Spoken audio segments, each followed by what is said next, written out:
Hello to all of you out there in radio and TV land. Welcome back to This Week in Guns, brought to you by Patriot Patch Company and Primary Arms.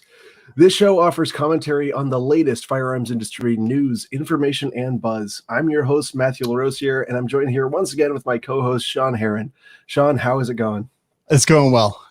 I'm doing well. I haven't really paid attention to the news today, but I see in the show notes that we got some fun stuff to talk about. But yeah, how are you doing? I'm doing good. I'm doing all right. Yeah, nothing to complain about or speak of at all. Certainly nothing we talked about before the show. But anyway, what I want to talk about is we've gotten more emails from the last episode than we ever get from, upsetting people when we talk about how horrifying qualified immunity is. And these emails were all about swear words. Yeah, I was very shocked, actually. Yes. It was, well, I mean, I wasn't shocked, but it was just a bunch of you guys were commenting saying, basically, don't censor anymore. And it was universally anti-censor. So I don't know. What's your take, Shawn? I know there's several reasons that we were doing the bloops, but. And I actually, on my channel, I had one person to tell me he was unsubscribing because bleeps were so offensive to him. Wow. Yeah. So what do you think?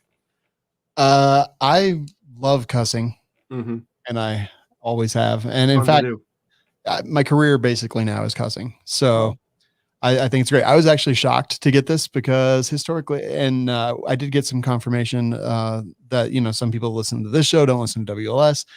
And it was nice, but unequivocally, we got tons of feedback, and every bit of feedback was like, yeah, I don't care. Like, people cuss. That's all there is to it. It's good. Well, so what do you think? It is ultimately on FRN. Oh, yeah. No, I mean, the number one show on FRN is like just a cuss fest. So right. I'm saying, should we go unbloop? Yeah, I think so. Like, we didn't hear one person be like, no, I'm glad it's bleeped. Yeah. Or censored. And, I'm fine with it. Honestly, it goes all the way back to when Jake owned the network and hosted the show. And, that's what he wanted. That's how he wanted it. And I always just kept it kind of how it was because, like, I respected the audience that he had built. But it seems like, I don't know. It seems like people don't really care that much. And honestly, if you do care, we would love to hear about it. I'm not saying that I'm going to drop the F word every 30 seconds, but right. Yeah. Well, so what the people were saying is, and it was, if you're having a discussion and you feel so strongly to the point you want to say, one of the special words, then it's better to just say it rather than choke yourself, which, to be honest, I noticed both of us doing several times. We'd be like, yeah, and then we'd take a step back and then rethink and say something else. And you know what? That is kind of like jarring. It is kind of like awful. And I've always believed that swear words are just a part of English vernacular that are used in very certain circumstances. And are essential for conveying certain emotions and certain reactions. And so I've never had a problem with them. But so we're not going to swear on purpose like you guys do on We Like Shooting. It's not on purpose. That's just how I talk. No, I know. I'm just giving you. But there I go censoring myself. All right. I'll have to unlearn that. I'm just giving you crap. But yeah, so I think thanks for all y'all's feedback. And if you think that's a bad idea, also let us know. We'll tally the votes and we'll do it in the most inefficient way possible, which is simple democracy. Yeah, I think that's 100% it. So, but yeah, I'm excited. I was very surprised, and now I'm excited. And I probably will. Yeah. There are times when it's a good exclamation, and I'll try to make sure that I only use it in those times. Yeah.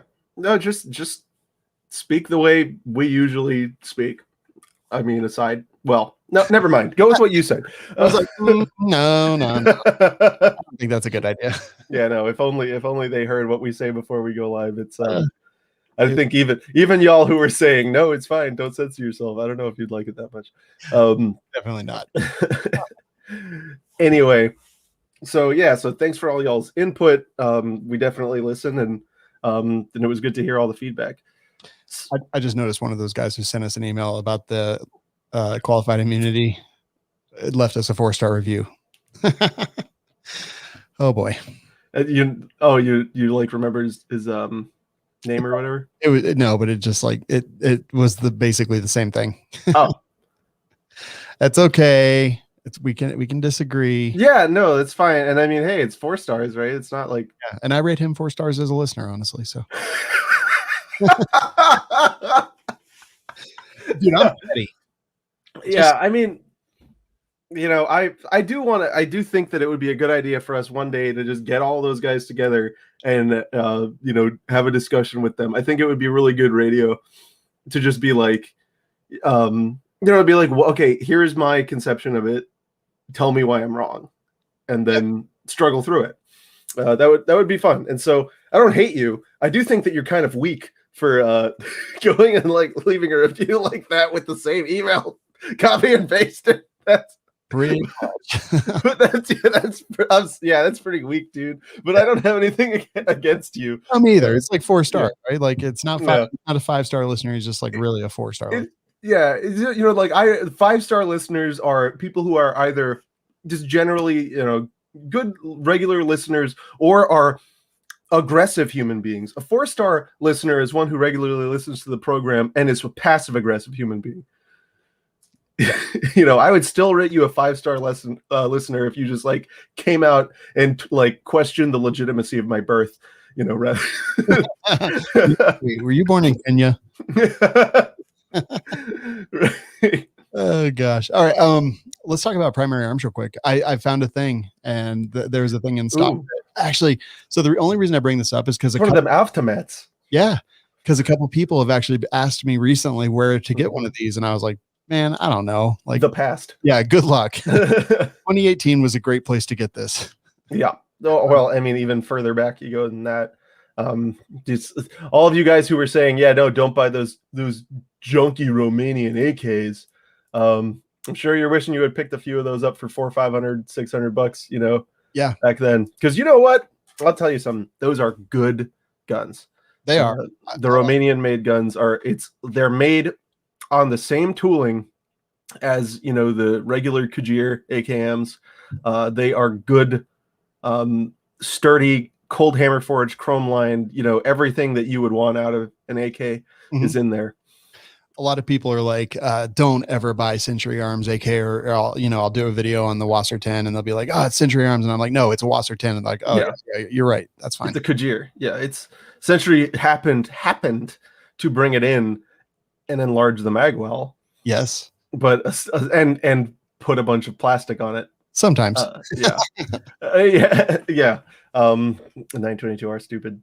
It really stupid. Didn't you just do a video on that recently? I did. On Fudbusters? Yes, all right. I did. I do want to talk about that real quick. But yeah, so they let's see, Primary Arms has the Century Arms, Wasser 10 V2 762 by 39 AK-47. They're actually in stock. So I know people have been looking for these. They're in stock. It's a price that you probably don't want to pay, $950, but you missed out on them, and that's kind of what they go for these days. Yep. I think it's actually low for an AKM. And I'm going to be pedantic. This is not an AK-47. True. That is fair. It's a stamped receiver and it has a side rail. This is an AKM. But this is what you want. Yeah. And I haven't seen a better price than this in years. So I totally agree. And so you can go to Primary Arms, go to frn.deals/PA, and it'll take you there. But we'll put a link to this in the show notes because I know people are looking for these. Excuse me. And I'm pretty stoked that they're in stock here. Limit 1 per household. Whoa, what? They gotta be doling out. It says right here, quantities exceeding 1 will not allow checkout. I see that. All right. Well, no, it's a straw purchase. Don't listen to me. Actually, just buy 1 and follow all the rules. Yeah, just buy 1. Whatever, it's fine. But I will say that bona fide gift are words that you should look into. Yeah. Well, and anyway, I'm not going to counsel you on how to get around Primary Arms rules. But yeah, no, it's really cool. Cool guys over there at PA. Yep. Give them a check out. Definitely. Oh, let's get into the news, man. Yep. So you guys know what we're going to talk about. You guys have been hearing about it. It's all over the place. HR8, the rate. I'm freaking out right now. Are you panicking? No, because I haven't actually read anything because I've been out of pocket all day. Right. Well, did you pee a little? Yeah, a little bit. That's good. That's good. We got to make sure you're primed and ready to go. So let me start out by saying, and this is, kind of my thing. I don't like panic when it's not warranted. This passed in 2019 and it died in the Senate. So it passed the House. Mm-hmm. Okay. Passed the House in 2019 and died in Senate. And I think, like, before we even talk about the law, which is stupid and awful, and I think we should be worried about it. We need to put pressure on our senators now to do their job. But as long as we have the filibuster, everything should be fine. That is, unless there's the one thing. It's this, because you've had 127 and stuff out there that's causing everybody to boil and panic. Mm-hmm. The one piece of worry I have about this is that something that seems so reasonable, like, oh, it's just the background checks. We're just going to make all the guns go to the place and pay the dollars, right? Mm-hmm. That some fence sitters may look at this and go, oh, well, if we give them this, they'll stop pushing for that. Yeah. Right? No, they won't. Yeah, no, they won't. And that's why this needs to be filibustered and not allowed to go forth.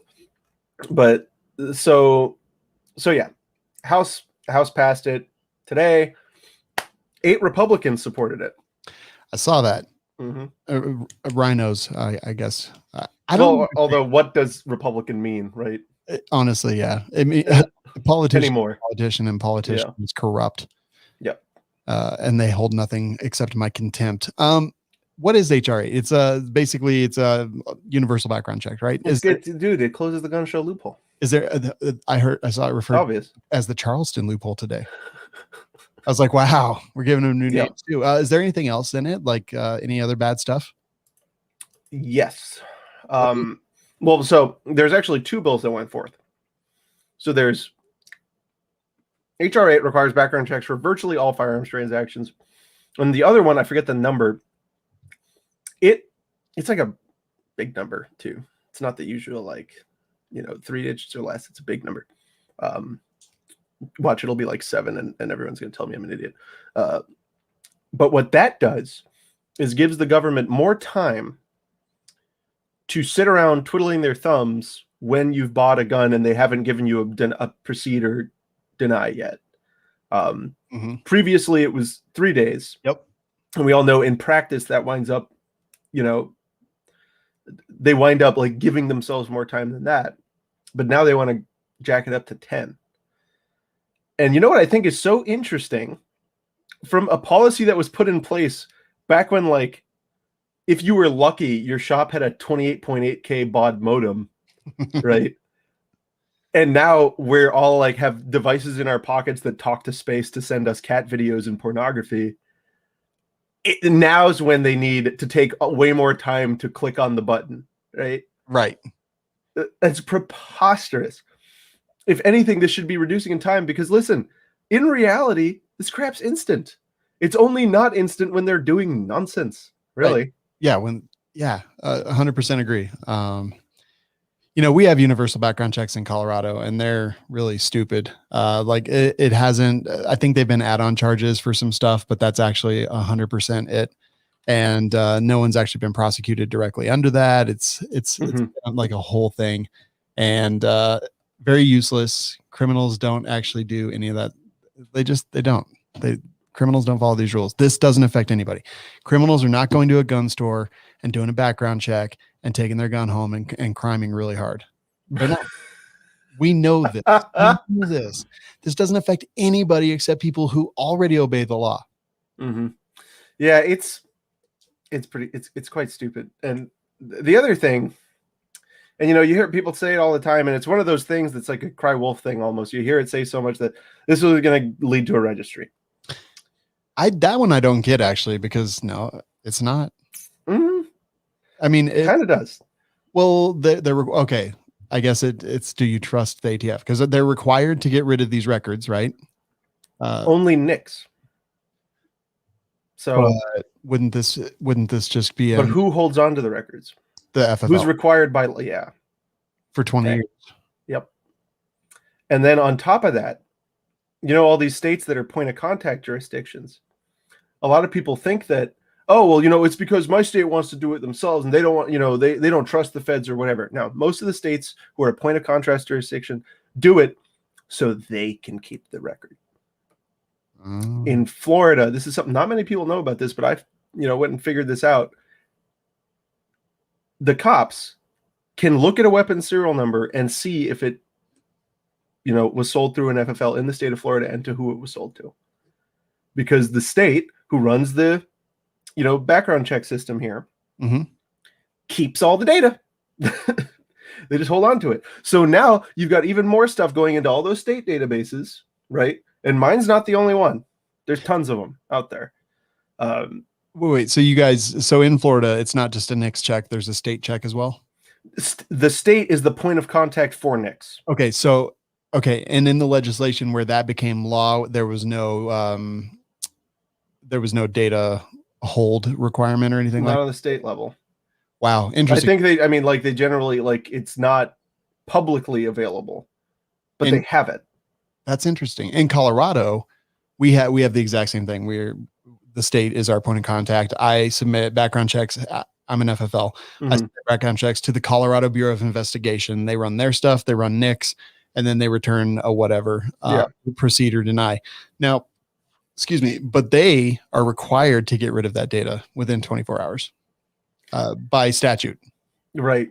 And so, it's funny. I haven't actually looked at the Florida stat, dug to see. I just know for a fact. Yeah. Because I actually had a friendly police officer show me. He was like, oh, this gun? And then he just runs it. He was like, oh, yeah, you bought this from here at this day. And I was like, oh, my God, that's disgusting. Don't do that. What isn't that? I'm actually shocked. Yeah. That's why this kind of crap freaks me out. Because the only reason that we don't effectively have a registry in my state and in many of those other states where you do have these provisions is because there's this legal presumption, right, that it's presumed that it could have been lawfully transferred 8 or 9 times in between, right? So you can't have an effective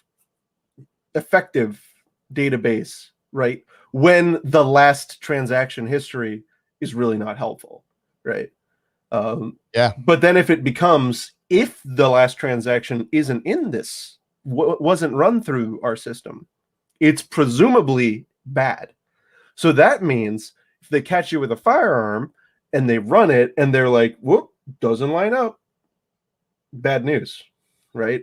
And there's quite a few states where that would be the case. And then if you're, all of a sudden I got it through a private sale. I suppose you could still say I got it through private sale in 2020, but it's just a mess. It's just a total mess. Yeah, that's no good. But stuff like this just annoys me. Really no reason to have this except, right. And then, so yeah, universal background checks, but then they say that, what is it? Lengthen to 10 business days from the 3 because the Charleston murderer, was denied, was delayed, and then fresh past 3 days. So the FFL did exactly what I think they should do. They transferred in the firearm, and in this case it was bad. And in a bunch of other cases, it's just fine, and not, it's infringing upon people's rights by making them wait for God knows how long. Right. And sometimes bad people do bad things. Sorry, we're never going to legislate that away. All we're going to legislate is all the good people that do good things. We're just going to make their lives even harder, and that pisses me off, man. Because, well, guess what people who are really bad are going to do? They're going to continue to do the same really bad crap. They're just going to get the gun from the guy who's not supposed to do it. Yeah. That's where they get the drugs from. Yeah. Which they've been doing and they will continue to do. Yeah. They will never stop because they don't care about the laws. But you know what this actually does do? It's let's say, you and I are in the same state and, I'm hanging out at your house and I was like, look at this thing I got. It's cool, huh? And then you were like, look at this thing I got. And I was like, hold on, I want that better. And you're like, oh, I want yours better. And I say, well, I've known you for 10 years and I know that you are, not a bad criminal or whatever. And I know you never, have been convicted of anything. So, hey, why don't we just trade? And then you'd be like, you know what you'd say? We can't, because then we'd be felons. Oh yeah. That is what I would say. Yeah. I would definitely not be like, yes. Well, whereas right now you'd be like, yes, here, yes. Yeah. Then, that's the practical implication. Or, when, like, I had a time recently where I had a friend that was like, really freaked out at legitimate, credible threats. And I was like, hey, I'm going to leave this here. And that was that. It's like, I know you, I trust you. I'm going to leave this here. I don't remember the specifics, but basically, even letting someone shoot your gun at the range was kind of not allowed in Colorado in 2013, right after our universal background check was passed. And then we got an opinion from the attorney general saying, no, it's like 24 hours. I don't remember specifically. Yeah. 24 hours or whatever. So that exact thing, like, someone with completely credible threats, they're like, hey man, like this is happening to me. I'm really scared for my life. Oh no, I'm sorry. I can't let you borrow guns. Nope. Unless they're your immediate family member. Because there's a couple of exemptions in the law, which is just so like ridiculous. Yeah. Like, so what is it about, my brother? What is different about him than my friend that I actually talk to every day? Right. Like, my brother would be able to just be like, here, you hold on to this for a day or whatever. But my friend couldn't. It's just ridiculous. It's stupid. The law. These proposals are written by people who have never been in those situations. They never had to think along those lines. Right. Mm-hmm. So whereas, I'm sure it's happened to you multiple times. I'm sure there's been multiple times where somebody's come to you and, you trust them and stuff. They're like, look, I don't feel good about this thing that happened, this text I got or whatever. I mean, genuinely no, but like that is a totally plausible thing that could happen to people. It's happened to me like 4 times. Yeah. Honestly, like I have I have an FFL, but I also have personal firearms. Right. And like you know what? Throw a misdemeanor at me because I let someone who needed it borrow a firearm. Mm-hmm. Like whatever. I'm sorry. I don't give a crap. And that what's really crazy is I'm like so law abiding. I've been background checked more than most people, and I'm so law abiding. But what they make me do by adding so much ridiculousness to these things is they turn law abiding citizens into criminals. Right. That's all this does. Well, that's what happened when you make a new crime. Right. Exactly. Yeah. You make new criminals. Everything's a crime now. Yep. Do you think that, so in 2019, this did pass the House, but apparently Mitch McConnell wouldn't schedule votes and it languished in the Senate. Do you think it'll pass this time? Because they control the Senate. No. I think they'd have to get rid of the filibuster. Like, unless that every allegedly pro-gun senator was so spineless that they wouldn't, try to. I don't think they'd have the votes to end the filibuster, right? Do you know off the top of your head what the makeup of the Senate party-wise is? There's 100 people in the Senate, 2 per state. Right. Isn't it? So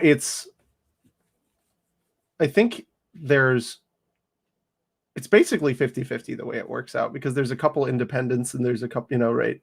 But it's basically 50-50. And then, of course, you have Kamala Harris as the tiebreaker. Gotcha. So let's see, 50 seats held by Republicans, 48 seats held by Democrats, 2 held by independents who caucus with the Democrats. Mm-hmm. So yeah, it's even. Huh, yeah, that's it's concerning, man.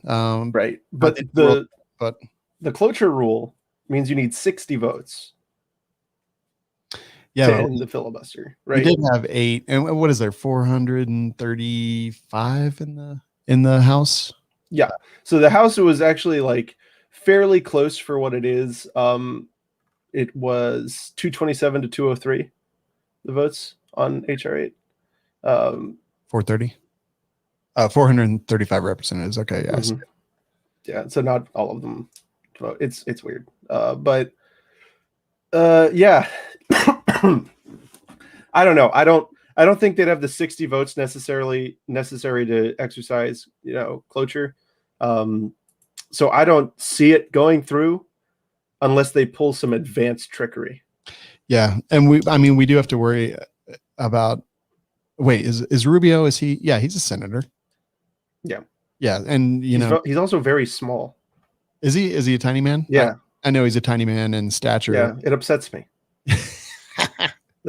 How dare you represent my big state? Ridiculous. Tiny person. Get out. Standing there like Napoleon. Get out of here. Napoleon was taller than him. Oh, wow. He's that tiny. Napoleon wasn't that short. It was like 5'6". Oh, no. The English falsified records because they thought it was funny. Oh, really? Yeah. Wait, so how tall was Napoleon? My whole life is shattered right now. Oh. He's gonna search for this, but this is a fact that I have. So 5'6" like wasn't that short back then. True. But the English kept reporting him as being as like 4'8" or something.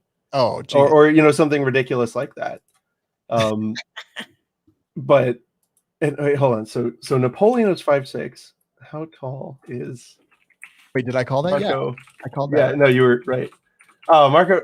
So if you adjust for human height inflation, Rubio is shorter than Napoleon. Okay, but by raw inches, Rubio is 3 inches taller. George Washington was 6'2". Yeah, and he was considered like a beast. Yeah, and he was a beast. A laboring. Oh, see, and here's the thing that I don't believe about French records. King Louis being 6'4". I don't know if I believe that. What? Louis the 16th. Weird. Like, yeah, that would be weird. I don't know. Anyway, we're totally off in the weeds. Ludwig von Beethoven was only 5'4". Yeah. Anyway, I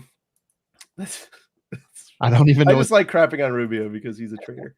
He is. He's a rhino, and it makes me mad. I explained why in a previous episode, but yeah, I supported him. I thought he was great, and then turns out he's just a Benedict Arnold, just a typical, your classic politician.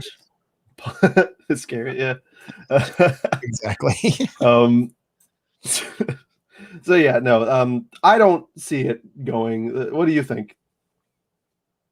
I mean, I don't want to. I don't know. I don't feel comfortable prognosticating anymore because everything that I'm like, there's no way that'll happen has happened. Like voting irregularities. I was looking at a report today that was like, no, they've tracked it down. There's like actual raw data out there that they're presenting.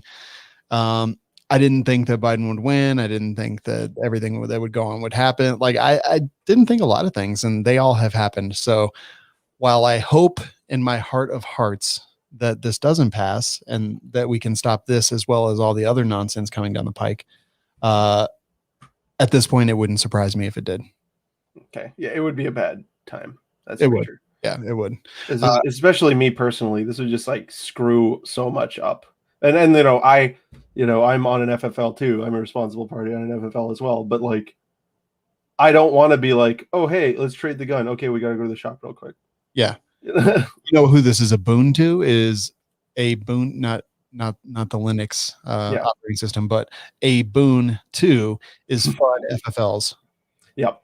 Yeah. They're going to love this. Yeah. They're going to start charging $50, $75, $100 to do a person-to-person transfer. Yeah. Because they want to punish you. Yes. For not buying it from them. Yes. Because now they have to. Now you have to go through them. That's your only option. And they will know it and they will exploit it the same way that Cheaper Than Dirt exploits everybody who's shopping.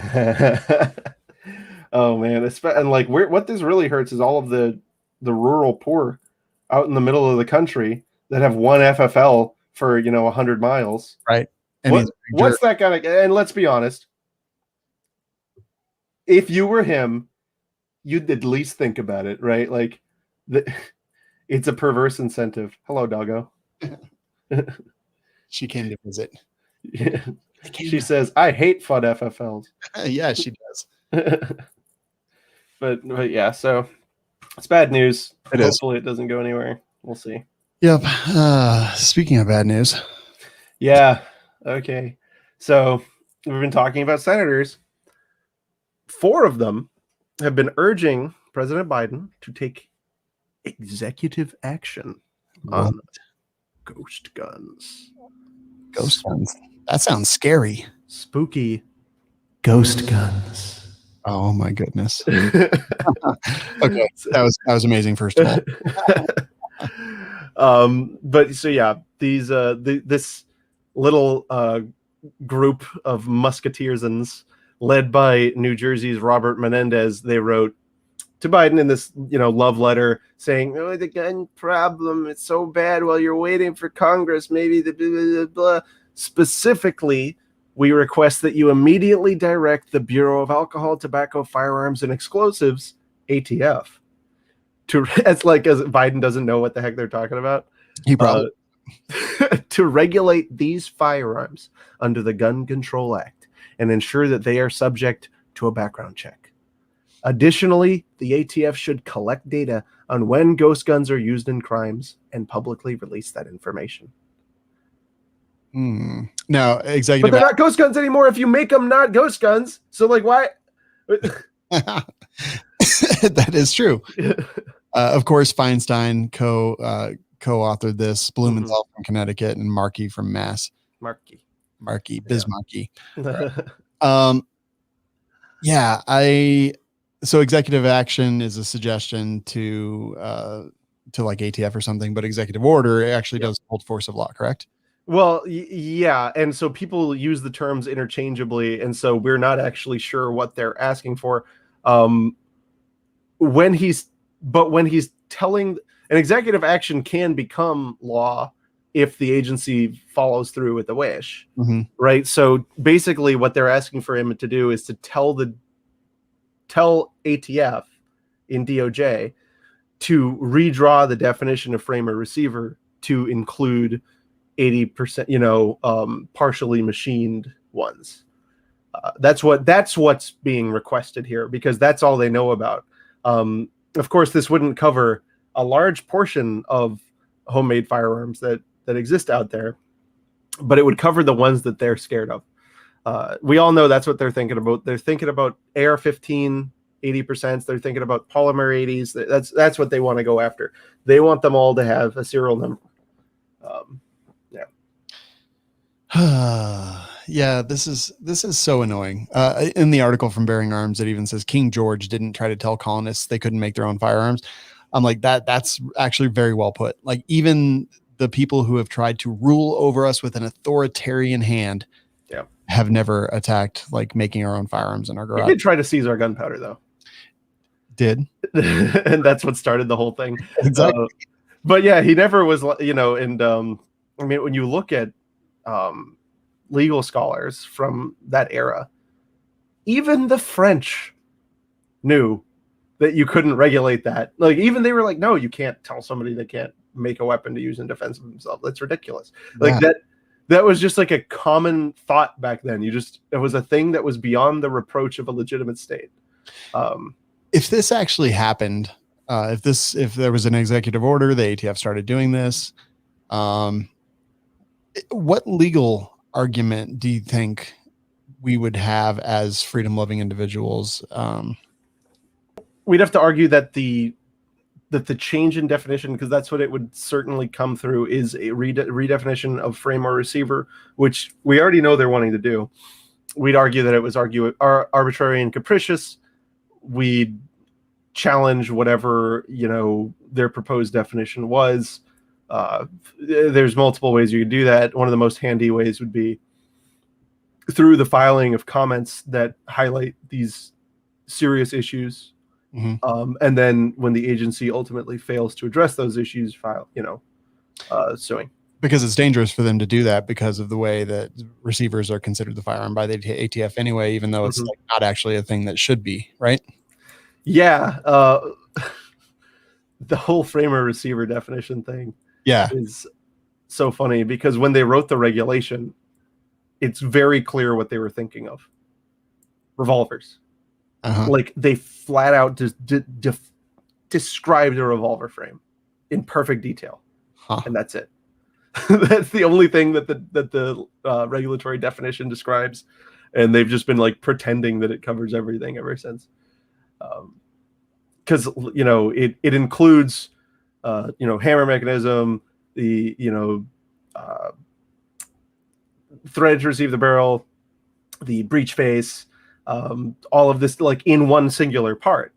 Yeah. And what has that except revolvers? So weird, man. So weird. So, and then that would be like, so maybe if this did go, like that thing could finally be attacked, but then it's not like we're ever going to win that, right? They're just going to change their definition. But they'd have to change the definition to one that wasn't. And so, I mean, like, I don't want to say it wouldn't be winning because I still believe it's right. Yeah. But in practical effect, I'm sorry to disappoint some of you guys out there. The government likes to break the law. Yeah. And so what they would do is they would do an illegal rulemaking like they did with bump stocks and just pretend everything was fine. I am curious. Now, Biden has said that, he wants this kind of thing to happen. I am curious, would he issue an executive order, or is he as toothless as we all think he is? And don't ask me why. But, everyone's always talking about how like they think Kamala is the true danger. And, I think that's true. I think that Biden, you're not going to hear me say much positive stuff about him. All right. Like for sure. I do think he has some respect for the Constitution. I do think that he studied the law very closely.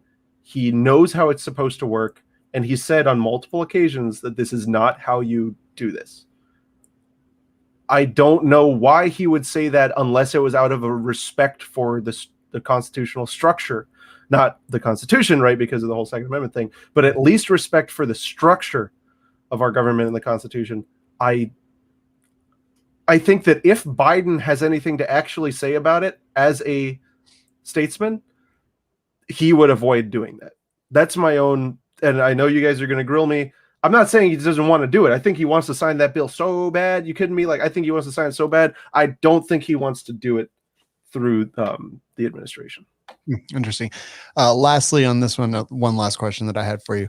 It says, additionally, the ATF should collect data on when ghost guns are used in crimes and publicly release that information. Would that not be the FBI's uniform crime report that reported something like that? Or would the ATF actually be the reporting body for this? Yeah, that's interesting. Well, I mean, and then it would be through DOJ, right? Yeah. So yeah, it is interesting, but they can write whatever they want, and then it'll get, mishmashed and handed back and forth through the administrative agencies until it finally winds up in a like somewhat reasonable place. Yeah, and I think that they would. It just shows that they don't really understand the process. Or it could just mean that they think that this is something ATF should be doing, because they do get to kind of, they get to the legislative branch gets to kind of decide what these roles and powers are. True. So, I mean, I don't think that's a mark of anything. I just think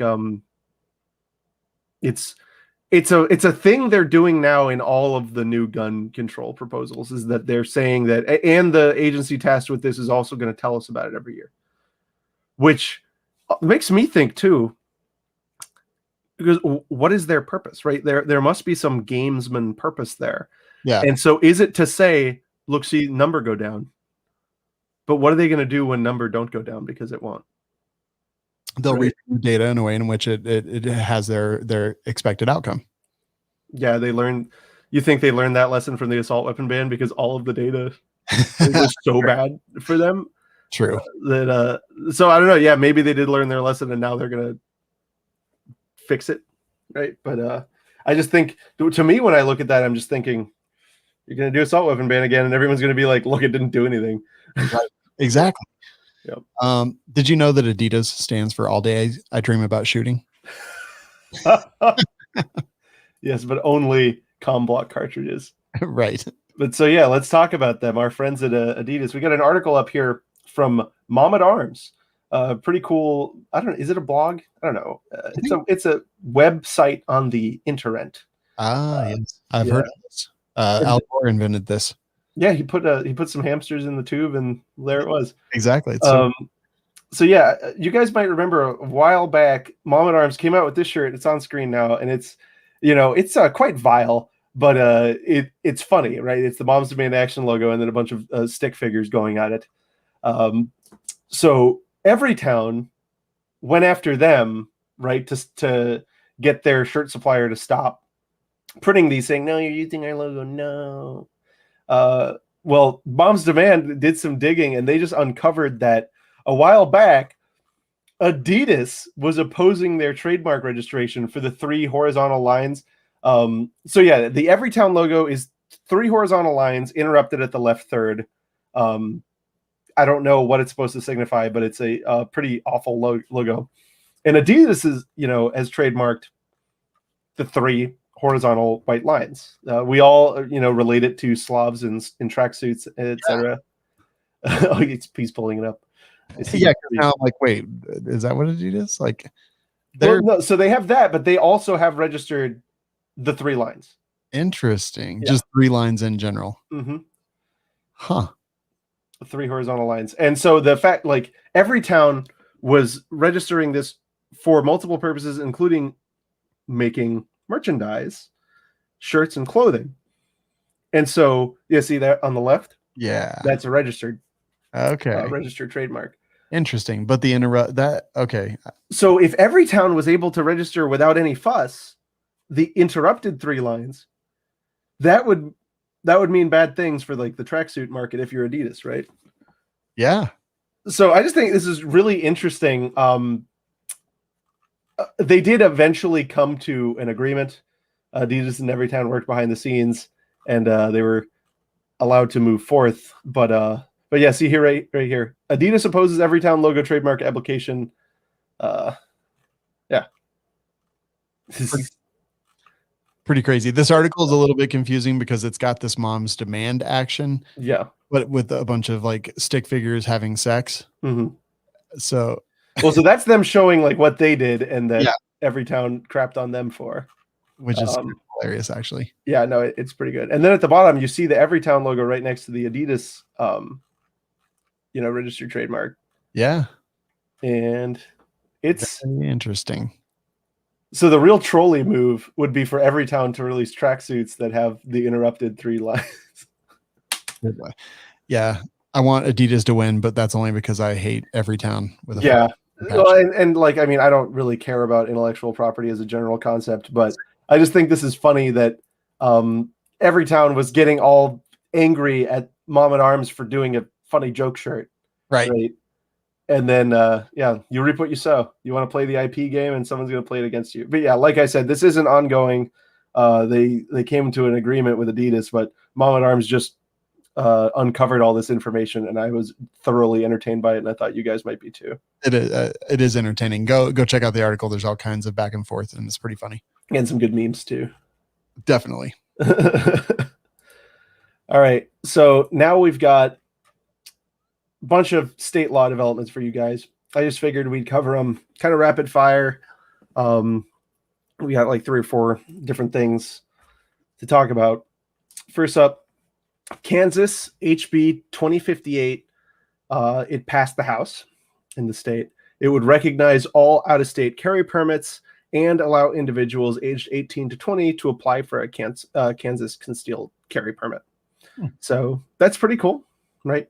Yeah, I think that's great. It's like pro freedom, and I'm almost shocked to see it. But I mean, Kansas is generally pro freedom, right? Ish. Well, yeah. I mean, like, well, there is no true Scotsman, right? So I'll never say pro freedom, but it's in the right direction. Fair. You know what I mean, well, I mean, the pro freedom bill would be, it is illegal to ask somebody carrying a gun whether they have a license. Yeah, that would be the pro freedom bill. Agreed. Yeah. But this is good. This is good. It's a step in the right direction. Step in the right direction is a step in the right direction. It passed the House. Where does it go now? Senate, and then to the governor's desk. Very nice. Has the governor indicated whether he would sign it or not? I don't see that in here. I don't. I'm going to be real with you, man, and I'm not ashamed to say this. I don't know anything about Kansas politics. Kansas, I think, is like that way, and that's about what I know. Yeah. But I know that Kansas lies between you and I. Well, I'm just saying this seems like a good step. Feel good for you guys in Kansas. Tell your legislators to do this one. Tell them to do the good law and stop the bad one. Exactly. You know, I'm in favor of all good laws and I'm against all the bad ones. So Yeah. Same. So South Dakota, next up, we got two vaguely pro-gun bills headed for the governor's desk now. So we've passed the House and Senate in the state. So we've got South Dakota Senate Bill 100, which is a nice number for those of us, you know, with various disorders who look at those types of things. It provides civil protection to gun businesses and prevents the government from regulating arms during declared states of emergency, which a lot of us learned those lessons, you know, during the beginning of the pandemic, is that local governments were like, hey, we have emergency powers. Let's play with it. Yeah, exactly. And then also SB 111, another wonderfully named bill, which reduces the cost for certain concealed carry permits. They're both headed to the desk of Governor Kristi Noem, who was recently in the news for making various bad statements about trans people. So that's, you know, maybe she's not super pro civil liberties, but she seems pretty pro gun. Although, yeah, like she was very against like lockdowns and things like that. Seems to be pretty pro freedom, but that's disappointing that she's. I didn't see what she banned. You know, it's the sports thing, and I don't want to talk about gender on here, but I just like, whatever. I know it was all over the news. Kristi Noem banned anyone who wasn't a biologically born female from participating in women's sports or something like that. You know, I'll be honest, I support that. I am not anti-trans by any means, but I support that. I don't support any laws. So I'm just like, I sit there and I'm like, okay, that's why? fair. I don't watch sports. Just let them do whatever. Let everyone do whatever. I don't care. That's fair. Yeah, that's everyone adopt my politics, which is the politics of why. If somebody can't give you a one sentence reason why you need to do something that's very compelling, just don't do it. Absolutely. But yeah, so then Colorado, maybe you should tell us about this one. Dude, okay. I thought in the notes before the show, I've been like super freaking busy lately, but I did not even know about this until. My name's Shawn. I don't care about gun rights. Right? I kind of am embarrassed that I didn't know much about it. I read about it a little bit before the show, but it doesn't surprise me. Colorado kind of sucks now. It used to be great. Now it sucks. I don't know what happened. Like I am no longer the state where guns were made in Boulder. No. Yep. I'm 100% for legalization of weed, but I think it's actually been devastating to Colorado because I think that a lot of people came to Colorado that are politically different from what Colorado is known for. Mm-hmm. And they came here because of legalized marijuana, which again, I'm 100% for. Like, I think you should be able to get it at 7-Eleven. But those people brought their politics along with it, just like they're doing in Texas, just like they're doing in a lot of different states. And we've ended up with really ridiculous gun laws because of that. Yeah. So like, I wish we could legalize weed, but keep the people who want legalized weed out of Colorado. I wish that people had some ideological consistency. Mm-hmm. Like they could think about, hey, I came here to escape a prohibition that threatens me with violent enforcement and locking in a cage. Yeah. Let me. Oh, what are you selling? Right. Prohibition that threatens violent enforcement and locking people in cage? Neat. Yes. All right. But so, yeah, it's HB 1106. Okay. Yeah. Just past the Colorado House, 40-25. So not very close. No. And it's headed to the state Senate. And, you know, you guys have seen these a million times before. They sometimes call them Ethan law. They call them this, they call them that. But they're safe storage laws where basically if you have a family, you are not allowed to have any equipment necessary to protect them. Yeah. So I do want to read this. I'm very against like reading stuff verbatim, but I think it's important. It says the bill requires that firearms be responsibly and securely stored when they are not in use to prevent access by unsupervised juveniles and other unauthorized users. The bill creates the offense of unlawful storage of a firearm if a person, a new violation. If a person stores a firearm in a manner that a person knows or should know that a juvenile can gain access to the firearm without the permission of the juvenile's parent or guardian, or a resident of the premises is ineligible to possess a firearm under state or federal law. It's a class 2 misdemeanor, and it requires licensed gun dealers to provide each firearm at the time of firearm sale or transfer a locking device capable of securing the firearm. So is that different from the federal law that requires a gun lock with every handgun? Right, yeah. Most of these safe storage things, they require that the firearm itself be like, locked away. Yeah, we require it. Like I have to give people a gun lock. Yeah. And yeah, no, that's it's the same Chinese lock that comes in virtually every gun you ever get. Yeah, and no one ever wants them. And I'm like, sorry, I'm required to do it, and I've got literally a bin full of them. Right. So yeah, more state laws just that are added on to something that's already required federally, which doesn't make any sense. Well, so that I guess I guess they're saying that little Chinese lock would. They're either saying the little Chinese lock is safe storage, which then I guess what they're saying is, well, since they had to give it to you, which they already had to give it to you, but anyway, then you don't have an excuse for not having your weapon locked up, right? And it says the juvenile can gain access to the firearm without the permission of a juvenile's parent or guardian.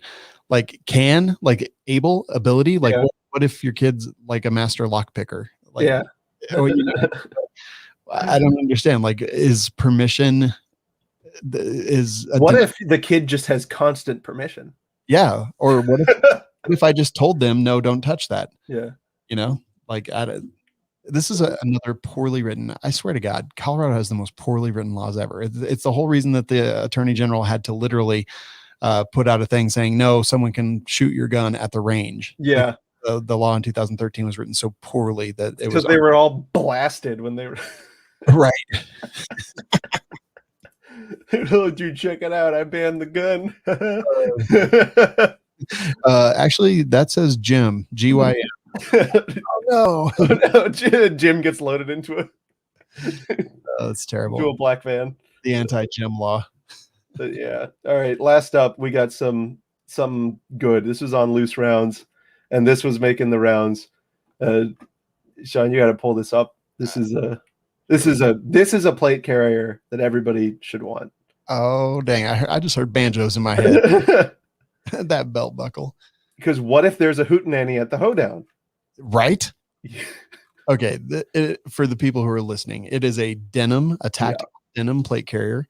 The front mag pouches appear to be made of pockets on jeans. Back pockets. Yeah. Jean back pockets. Yeah. The back pocket holds 2 AR mags, and then looks like just little pouches hold pistol mags on the front. The best part is the fringe on the back of this plate carrier. It's got the classic inverted chevron fringe that you've seen at your local line dancing bar 100 times over. And this guy who's wearing it, you know what my favorite part about it? That's in like 1895 Nagant revolver. Oh, geez. That's I guess he just he didn't have a 6 gun. So he's like, I need to put a revolver on my belt. So he put his 7 gun on his. There, look at that. Yeah. Amazing. I'm pretty sure that's an 1895. It could be that or like one of the 9 other guns that were all copied from the same Belgian design. But this comes to us from Loose Rounds, and this is amazing. I actually did see that someone is releasing leather covered plates, and the leather is supposed to serve as an anti-spall. Is this more steel? Yeah, it's steel plate and it's covered in leather for anti-spall. And I was like, oh, okay. Well, you know what? I've seen the videos where they test those, and they put the balloons all around and everything. Yeah, I've seen them too. It's like, okay, I still don't want it. Yeah, I don't either. I just don't want steel. I'm sorry. Yeah, I've got a set of steel armor. That's, I've got my set, which is ceramics Hesco's, and then I've got a set where if I ever needed to put one on a buddy, but that's steel. Yeah, it's kind of like, sorry, dude. I have a set of steel. I've got a set of ceramics for Angel, and then I wear the Safe Life Defense level 4 plates and level 3A plus soft. Okay, which I love. Why do you need that? I'm a LARPer. Why do you need that, huh? I'm a LARPer. You're gonna have somebody mow you down or something? Just leave me alone. I like sailing alone, and I like to LARP. That's all I know. Sailing alone? Oh, Sailor Moon. Oh, Sailor Moon. I'm a LARPer. I go to the park and I throw little bags at my friends and I scream lightning bolt. That's what I do. It's no different. I just do it with machine guns and body armor. Yeah. Yeah. Awesome. Yeah. Well, yeah, that's it for this week. Good, man. Patriot Patch Company. You got your Armalite? Yes, I did. And once again, my patches are not right next to me, but I have them. Okay. I'm sorry. I'm supposed to have them here. Actually, mine are on the wall. These are Nick's, so I have them. But my little Armalite. Yep, that's the one. That's cool. Yep. But then DIY home. Yes. Pipe gun. The pipe gat. Yeah. Isn't that great? The gun. And I look at this magazine fed too. Yeah. One of the guys from Deterrence Dispensed. You got a Deterrence Dispensed. Get on that. Make that happen. It's bad. With a breaching muzzle device. Wonderful. And then print guns, not money. That speaks to me very deeply. Does it not? Now, I was wondering, are there plans out for this gun? Because I want it. I have not seen that. That looks like a Kevin Nugent gun. It's like an AR pistol, it appears. I don't know. It looks like something straight out of Ghost in the Shell. But yeah, I had picked out the patches I was going to show. I've got one. When they sent me, and so on our next show, I'll get to give this whole spiel, but I'll have them out of my hand. When they sent me the bag, like to start out, I felt like, and this is a reason that you guys probably want to sign up for the Patch of the Month Club. I legitimately felt like they had picked this out just for me, that they had listened to the show and picked them out for me, because there was home build, patches in there. There was like 4 AK patches. Nice. And, I'm crazy about AK. And then I looked and I'm like, oh no, these are just the ones that came out. Like, that's how, and I'm sure you feel the same way. It's like, did they send this one just for me? Right. All the time. Yeah. That's how it feels. They're really cool, and the stickers are really high quality. It's nice stuff. The toolbox over at the shop looks a lot more entertaining now, thanks to them. Heck yeah, they are awesome. PatriotPatch.co, coupon code TWIG10 will save you money. Any final parting shots before we leave? Parting shots. Guys, keep your state lawmakers in check. Make sure they are spayed or neutered. Yeah, very, very important. We don't want any we don't want any more undesired politicians running around.